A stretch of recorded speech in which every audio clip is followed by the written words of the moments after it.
જામનગરના 58 પ્લોટમાં 4 ઔદ્યોગિક અને 2 રહેણાંક સહિત 6 બાંધકામ પર દાદાનું બુલડોઝર ફરી વળ્યું છે।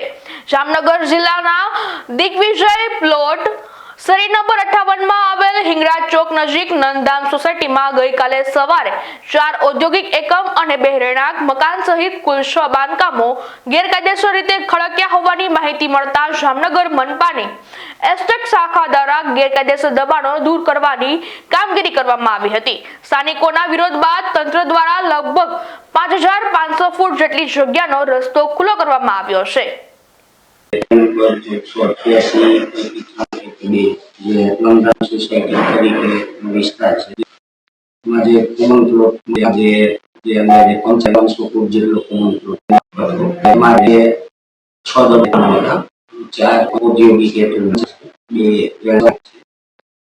माननीय कमिश्नर ने सिटी इंजीनियर श्री ईश्वर मार्गदर्शन इसके काम करने द्वारा डिमोलिशन की कार्यवाही